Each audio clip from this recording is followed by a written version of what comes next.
Hey foodies, welcome to liveloveloverecipes.com. இன்றைக்கி நம்ம சேனலில் நம்ம பார்க்க போகிற ரொம்பவே ஸ்பெஷலான எல்லாருக்குமே ஃபேவரட்டான ரெசிபி என்ன அப்படின்னு பார்த்தீங்கன்னா வெஜிடபிள் பஃப் பேஸ்ட்ரியும் எப்படி செய்யலாம் அப்படின்றத தான் இந்த வீடியோவில் நான் செஞ்சு காட்ட போகிறேன். வாங்க இது எப்படி செய்யலான்றதை பார்க்கலாம். ஃபர்ஸ்ட் இந்த ரெசிபிக்கு நம்ம மைதா மாவை ஆட் பண்ணிக்கலாம். இந்த ரெசிபிக்கு நான் இன்றைக்கி 1/4 கிலோ அதாவது 250 கிராம்ஸ் அளவுக்கு இருக்கக்கூடிய மைதாவை நல்லா மெஷர் பண்ணி எடுத்துக்கிட்டேன். மெஷரிங் கப்பில் நம்ம 1 கப் அளவு உள்ள கப்பில் 2 டைம்ஸ் மாவை எடுத்து ஆட் பண்ணிக்கலாம். கூடவே இதுக்கு தேவையான உப்பையும் ஆட் பண்ணி நல்லா மிக்ஸ் பண்ணி விட்டுடலாம். இப்போது இதில் 50 கிராம்ஸ் அளவுக்கு இருக்கக்கூடிய வெஜ் ஷார்ட்னிங்கை ஆட் பண்ண போகிறோம். இந்த வெஜிடபிள் ஷார்ட்னிங் அப்படின்றது என்னன்னு பார்த்திங்கன்னா, இந்த பேக்கரிஸ்லலாம் பஃப் பேஸ்ட்ரி செய்கிறதுக்கு ரொம்பவே அதிகமாக யூஸ் பண்ணக்கூடிய ஒரு இன்க்ரீடியண்ட் தான். இந்த வெஜிடபிள் ஷார்ட்னிங் அமேசானில் கிடைக்கிது. கீழே உள்ள டிஸ்கிரிப்ஷன் பாக்ஸில் அமேசான் லிங்க்கு கொடுக்குறேன். நீங்கள் வேணும்னா வாங்கி ட்ரை பண்ணி பாருங்கள். வெஜிடபிள் ஷார்ட்னிங்கை மாவோடு நல்லா கலந்து ஒரு க்ரம்பிள்டு மிக்ஸாக ஆகிற வரைக்கும் பண்ணிக்கணும். அதுக்கப்புறமா நம்ம இந்த மாதிரி ஐஸ் கோல்டு வாட்டரை யூஸ் பண்ணி தான் இந்த மாவை பிசையணும். ஒரே சமயத்தில் நிறைய தண்ணி ஆட் பண்ணிடாதீங்க. கொஞ்சம் கொஞ்சமாக தண்ணி ஆட் பண்ணி ஒரு நல்ல ஹார்டான திக்கான டோவாக நம்ம ரெடி பண்ணி வச்சுக்கணும். இதை ஒரு 30 மினிட்ஸ் ரெஸ்ட் பண்ணிக்கோங்க. இந்த டோவை 30 மினிட்ஸுக்கு அப்புறமா இந்த மாதிரி ஒரு ஒர்க் ஏரியாவுக்கு நம்ம மாவை ட்ரான்ஸ்ஃபர் பண்ணிவிட்டு நல்லா ரோல் அவுட் பண்ணணும் மாவை. ஃபஸ்ட்டு பார்த்திங்கன்னா ஒரு ரெக்டாங்கிள் ஷேப்புக்கு நல்லா மைதா மாவை நல்லா மைதா மாவை தூவி இந்த மாதிரி நம்ம ஷேப் பண்ணிக்கிறோம். ரெக்டாங்கிள் ஷேப்புக்கு இதை நம்ம கொண்டு வந்துடணும். இப்போ பார்த்திங்கன்னா நல்லா ரெக்டாங்கிள் ஷேப்புக்கு வந்துடுச்சு. இந்த மாதிரி ஷேப்புக்கு கொண்டு வந்ததுக்கப்புறமா நம்ம மறுபடியும் ஒரு 150 கிராம்ஸ் அளவுக்கு இருக்கக்கூடிய வெஜிடபிள் ஷார்ட்னிங்கை இந்த மாவு ஃபுல்லாகவே தேய்க்கணும். வெஜிடபிள் ஷார்ட்னிங் பார்த்திங்கன்னா ரெஃப்ரிஜரேட் பண்ணி தான் வைக்கணும். நீங்கள் பஃப் பேஸ்ட்ரி எப்போ செய்கிறீங்களோ அதுக்கு ஒரு 2 hours to 3 hours முன்னாடியே வெளியில் ரூம் டெம்பரேச்சரில் மெஷர் பண்ணி வெளியில் எடுத்து வச்சிட்டிங்க அப்படின்னா ரூம் டெம்பரேச்சருக்கு வந்ததுக்கப்புறமா அதை ஈஸியாக நம்மளால் மாவில் அப்ளை பண்ண முடியும். இப்போ பாருங்கள், நான் ஜஸ்ட்டு கொஞ்சம் லைட்டாக அழுத்தினாலே நம்ம டால்டாலாம் ப்ரெஸ் பண்ணுவோம் இல்லையா, அதே மாதிரி ஆகிடும். இது மாதிரி நல்லா அந்த வெஜிடபிள் ஷார்ட்னிங்கை மாவோடு நல்லா கலந்து விட்டுறணும். ஃபஸ்ட் டைமு அந்த 150 கிராம் வெஜிடபிள் ஷார்ட்னிங்கையும் ஃபுல்லாகவே நம்ம அப்ளை பண்ணிட்டுருணும். இந்த மாதிரி மாவில் அப்ளை பண்ணிவிட்டு இந்த மாதிரி ஒரு சைட்லேருந்து மடித்து விட்டுட்டு இன்னொரு சைடில் இருந்தும் அப்படியே ஹாஃப் சைடுக்கு மடித்து விட்டுருங்க. மறுபடியும் இதை நம்ம மடிச்சிக்க போகிறோம். மடிச்சுட்டு நல்லா மைதா மாவை தூவி விட்டு தான் நம்ம இந்த ரெசிபி செய்ய வேண்டியிருக்கும். மாவு ஒட்டாமல் இருக்கணும், அதுதான் முக்கியம். இப்போ இதையும் நம்ம 2ஆக ஃபோல்ட் பண்ணிக்க போகிறோம். ஃபோல்ட் பண்ணிவிட்டு அகெயின் நம்ம இதை ஒரு ரெக்டாங்கிள் ஷேப்பில் உருட்டிக்க போகிறோம். இப்போ இந்த மாதிரியே நல்லா ரோல் அவுட் பண்ணிட்டீங்க அப்படின்னா நம்மளுக்கு சூப்பரான ஷேப் கிடச்சிரும். மறுபடியும் இதை நம்ம முன்னாடி மடித்தோம் இல்லையா, அதே மாதிரியே ஒரு சைட்லேருந்து ஹாஃப் மடிப்பு, இன்னொரு சைட்லேருந்து ஹாஃப் மடிப்பு, அதிலிருந்து இன்னும் பாதியாக மடித்து அதையும் நம்ம ஃபோல்ட் பண்ணிக்கணும். அப்பப்போ மைதா மாவை அங்கங்கே தூவி விட்டுக்கோங்க. அப்போ தான் ஒரு லேயரோட ஒரு லேயர் ஒட்டாமல் அழகாக நம்மளுக்கு பஃப் பேஸ்ட்ரி செய்யும்போது லேயராக பஃப்ஸ் வரணும். அப்படின்னா அந்த மாதிரி நம்ம மைதா மாவை அப்பப்போ பண்ணிக்கணும். இப்போ மறுபடியும் நம்ம தேய்க்க போகிறோம். இந்த மாதிரி பார்த்திங்கன்னா கிட்டத்தட்ட 3 to 4 டைம்ஸ் அளவுக்கு நம்ம ரோல் அவுட் பண்ணி இந்த மாதிரி மறுபடியும் ஃபோல்ட் பண்ணி மறுபடியும் ரெக்டாங்கிள் ஷேப்பில் ரோல் பண்ணிக்கணும். இந்த மாதிரி 3 to 4 டைம்ஸ் பண்ணுறதுனால நம்மளுக்கு நல்லா ஃப்ளேக்கியான டெக்ஸ்சர் கிடைக்கும், நல்லாயிருக்கும். நம்ம வெஜிடபிள் ஷார்ட்னிங் ஆட் பண்ணோம் இல்லையா, அது ஈவனாக எல்லா மாவுலேயும் எல்லா இடத்துலையுமே டிஸ்ட்ரிபியூட் ஆகும். ஸோ இப்போ நான் மறுபடியும் மாவை போட்டு மறுபடியும் தேய்ச்சிக்க போகிறேன். நல்லா நீங்கள் 3 to 4 டைம்ஸ் தான் இல்லை, ஒரு 5 டைம்ஸ் கூட நீங்கள் பண்ணலாம். எந்த அளவுக்கு நீங்கள் தேய்ச்சி ரெடி பண்ணிக்கிறீங்களோ அந்த அளவுக்கு நம்மளுக்கு ஃப்ளேக்கியான பஃப் கிடைக்கும். இப்போ பாருங்கள். ஸோ ஃபைனலாக நான் இந்த மாதிரி நல்லா ரோல் அவுட் பண்ணிக்க போகிறேன்.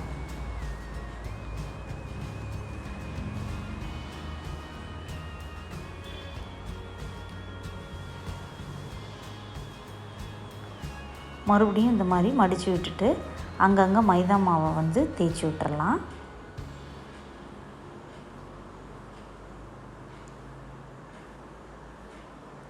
அவ்வளோதாங்க.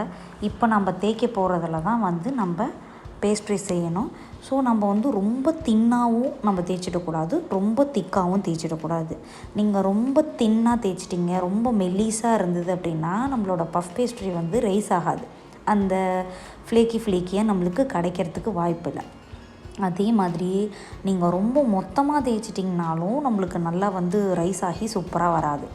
அதனால் கொஞ்சம் மீடியமாக இந்த மாதிரி சைஸில் நீங்கள் ரோல் அவுட் பண்ணி ரெடி பண்ணி எடுத்துக்கணும். இப்போ நம்மளோட பேஸ்ட்ரி ஷீட் வந்து ரெடி ஆகிடுச்சு. இதை நம்ம வந்து ஒரு ஸ்கேலில் வச்சு, ஒரு கட்டரை வச்சு, இல்லைனா ஒரு நைஃபை வச்சு கரெக்டாக வந்து ஸ்லைஸ் பண்ணிக்கணும். சைட்ஸ் எல்லாம் வந்து கட் ஆஃப் பண்ணி விட்டுறணும். இப்போ இந்த சைட்ஸ் எல்லாம் நம்ம கட் பண்ணுறோம் இல்லையா, அது வேஸ்ட் இல்லை. அதை வந்து நம்ம பஃப் செய்யும்போதே ஒரு ஓரத்தில் இதையும் நம்ம குட்டி குட்டியாக கட் பண்ணி செஞ்சோம் அப்படின்னா குழந்தைங்க ரொம்ப விரும்பி சாப்பிடுவாங்க. அது வந்து வெஜிடபிள்ஸ் ஆர் எக் எதுவுமே ஆட் பண்ணாமல் வெறும் பேஸ்ட்ரி வந்து இந்த காரி பஃப்னு சொல்லுவாங்க இல்லையா, அந்த மாதிரி ரொம்ப நல்லாயிருக்கும். நான் வந்து பார்த்திங்கன்னா இந்த லென்த் வந்து பார்த்திங்கன்னா 10 சென்டிமீட்டர் ஒரு பஃபுக்கும் வச்சுருக்கேன். 10 சென்டிமீட்டர் அளவுக்கு வச்சு இப்போ நான் வந்து இதை கட் பண்ணிக்கிறேன். இதே சைஸில் தான் இருக்கணும் அப்படின்றது அவசியம் இல்லை, ஜஸ்ட் ஒரு மெஷர்மெண்ட்டுக்காக நான் சொல்கிறேன்.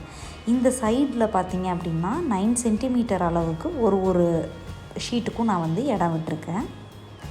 ஸோ நீங்கள் வந்து எந்த அளவுக்கு மாவை உருட்டுறீங்களோ அதுக்கு தகுந்த மாதிரி உங்களுக்கு கிடைக்கும்.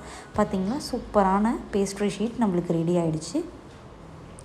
இதை நம்ம வந்து வேணுன்றதை அப்போவே செஞ்சுட்டு மிச்சம் இருக்கிறத இந்த மாதிரி ஒரு பட்டர் ஷீட்டில் போட்டு ஒரு ஏர்டைட் கண்டெய்னரில் போட்டு ஃப்ரீசரில் ஸ்டோர் பண்ணிட்டீங்க அப்படின்னா நீங்கள் எப்போ செய்கிறீங்களோ அப்போ அதுக்கு 1 மணி நேரத்துக்கு முன்னாடி வெளியில் எடுத்து வச்சுட்டு அப்புறமா செஞ்சீங்க அப்படின்னா நம்மளுக்கு சூப்பராக வரும். இது வந்து கெடவே கெடாது.